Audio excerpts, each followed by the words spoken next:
Sandali lang, ka-diskarte chicks. Kung ikaw ay pinagsasabihan niya ng problema, ikaw ang lagi niya tinatawag kapag stress siya, ikaw ang nakikinig.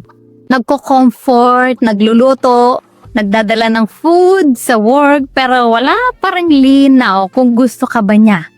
Panoorin mo tong video hanggang dulo kasi may isang psychological trap dito na hindi napapansin ng karamihan ng lalaki. At kapag hindi mo to naintindihan, pwede kang ma-stuck sa role na mabait pero hindi pinilit. Hello mga ka-diskarte chicks, kumusta po kayo at welcome back sa channel kung saan pinag-uusapan natin ang psychology ng attraction, diskarte sa relasyon, at mga bagay na mas naiintindihan ng babae pero madalas hindi nasasabi ng diretsahan. At oo, babae ako kaya ang sasabihin ko ngayon, galing to sa side namin. Ang topic natin ngayon ay galing mismo sa comment ng isa sa mga viewers natin. Sabi niya, paano kung open siya sa akin? At nagsasabi siya ng problema sa akin. Lagi ko po siya kino-comfort at pinapakinggan. Lagi ko rin siya pinagluluto at dinadalhan sa work niya. May posibilidad kaya na ma-in love si girl o friendly lang siya? Kung ikaw ay napangiti, napaisip o napaaray, makinig kang mabuti kasi babae ang magsasabi sa iyo ng totoo. Tara, simulan na natin. Bakit open siya sa iyo? Unahin natin to. Psychology fact. Kapag ang babae ay open sa iyo emotionally, ibig sabihin safe ka kausap. Hindi siya judge, hindi siya pressured. At malinaw yan. Plus point yan. Pero ito ang catch. Emotional safety is not equal to sexual or romantic attraction. Maraming lalaki ang nagkakamali dito. Akala nila, open siya sa akin eh. So may gusto na to. Hindi palagi. Minsan ang tingin niya sa'yo ay emotional sponge, stress reliever, libreng therapist. Masagit pakinggan, pero totoo. So bakit mas lalo kang na-stuck? Ngayon, pag-usapan natin yung effort. Nagluluto ka, dinadalhan mo sa work, andyan ka palagi.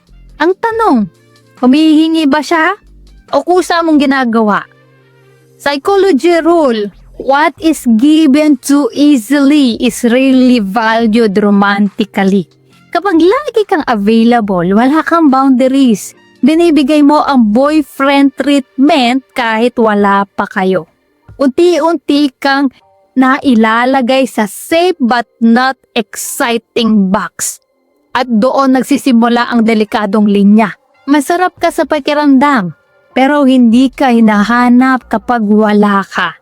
May chance ba siyang ma-in love? Diretsuhin na natin. Yes, may chance pero may kondisyon. At bilang babae, sasabihin ko to ng malinaw ha. Hindi kami basta na-in love dahil mabait ka, masipag ka, maalaga ka, masarap ka magluto.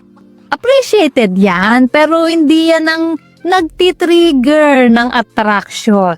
Ang mas malakas na trigger ay ito, kapag nararamdaman namin hindi ka desperate, kapag may sarili kang mundo at kapag hindi umiikot ang buhay mo sa amin. Alam mo kung bakit? Psychology ng babae ito. Kapag ang lalaki ay may direksyon, automatic siyang nagiging intriguing. Pero kapag ang lalaki ay laging available, laging nakaabang, laging okay lang, unti-unti siyang nawawala sa romantic frame. Hindi ka namin kinamumuhian, hindi ka namin binabaliwala, nasasanay lang kami. At ang masakit doon, hindi namin namamalayan na nasasaktan ka na. Kung alam na alam niya na anumang mangyari, nandyan ka. Walang thrill, walang spark. Parang electric fan. Palaging nandyan, pero hindi pinapansin. So bakit kami hindi umaamin kahit alam naming may gusto ka? Ito ang hindi sinasabi ng karamihan. Kapag ramdam na ng babae na may gusto ka, willing kang ibigay lahat. Hindi ka aalis. Nagiging kampante kami. Hindi dahil masama kami ha, kundi dahil walang pressure pumili. At sa psychology ng attraction, walang urgency, walang desisyon. Kaya minsan sweet kami, open kami, clingy pa nga minsan. Pero hindi pa rin namin tinatawid sa romantic side. Hindi dahil ayaw ka namin, kundi dahil hindi pa namin kailangan pumili. So ano ang dapat mong baguhin? Ngayon, dito na papasok ang konting diskarte at oo ha, bilang babae sasabihin ko to. Hindi kami kinikilig sa sobrang bait. Kinakabahan kami konti sa lalaking may kontrol sa sarili. Hindi bastos, hindi manyak, hindi playful.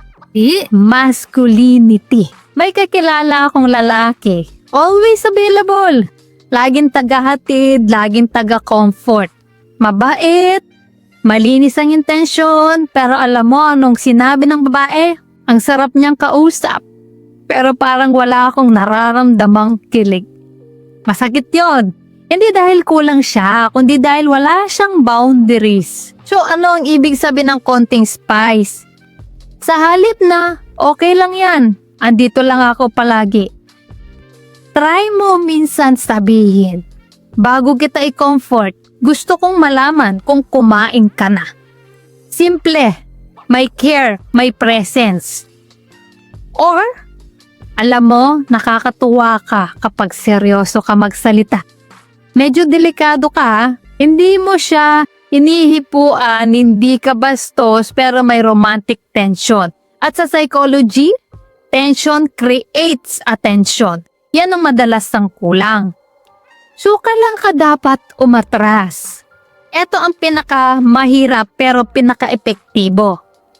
Kapag ikaw na lang lagi ang unang nagme-message, ikaw na lang ang nag-e-effort, ikaw na lang ang nag-a-adjust, umatras ka. Hindi para mang-manipulate, kundi para makita may value ka ba kapag wala ka. At bilang babae, sasabihin ko to, kapag biglang nawala ang isang lalaking consistent, calm, may respeto, doon namin napapaisip kung may namimiss ba kami. Friendly o may pagtingin? 3 tanong, sagutin mo to ng tapat. Number 1, may effort ba siya pabalik? Hindi salita kundi oras at aksyon.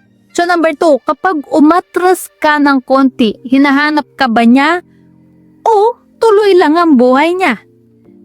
Pangatlo, may selos ba kahit konti? Hindi eksena, kahit micro-reaction lang. Kung puro ikaw lang ang nagbibigay, friendly zone yan. So real talk sa mga kadiskarte chicks ha. Kadiskarte chicks, tandaan nyo to. Hindi ka mas minamahal dahil mas marami kang binibigay. Mas pinipili ka kapag marunong kang hindi ibigay lahat agad. Kung nakarelate ka sa tanong ng viewer natin, mag-comment ka ng naka-stuck ako. At gagawin pa natin to ng follow-up videos. Like, share at subscribe. Hindi ka pinanganak para maging option lang. Pinanganak ka para piliin. So, ayan mga kadiskarte chicks, sana ay may natutunan po kayo sa video natin ngayon. At syempre, bago po tayo matapos, shoutout muna sa ating mga masugid na tagapanood na sina Roslyn Bayang ng Davao Occidental, Guhan Basa ng Kalasyaw, Pangasinan, Benny M. Villegas ng Negros Oriental, Danilo Manzano ng Antipolo City, Cogeo, Cornelio Manangan, taga Alicia Isabela, Edgar Ponce, taga Binangonan, Rizal, Marilyn Patayan ng Pangasinan, Dexter Pregonero ng Pampanga, Robert Sagnep ng Ilocos, Ronaldo Almonicar ng Mindanao, Norberto Necesito ng Bani, Pangasinan, Arner Borlaza, listening from Seattle, Washington, Lucy Reyes watching from Bacoor, Cavite, Epe Bakial watching from NCR, Pasmado Hunter watching from Iloilo, at kay Mary Grace Galdo watching from Barcelona, Sorsogon. Guys, maraming salamat po sa support at panonood mga kadiskarte chicks. Dahil po sa inyo, lalo akong ginagana gumawa ng mga content na makakatulong at makakaaliw sa lahat. Solid kayo at para naman po sa mga hindi pa na shoutout, gusto mong ma-shoutout sa next video, i-comment lang ang hashtag #KaDiscarteChicks at sabihin ko anong topic ang gusto mo pag-usapan natin next. Kung nagustuhan mo ang video na ito, like, share at subscribe mo na. This is DiscarteChicks, yung love mentor na lagi nandito para sa mga diskarteng pag-ibig. Kita-kits sa next video. Maraming salamat sa panonood. Ingat kayo palagi. Let's spread love.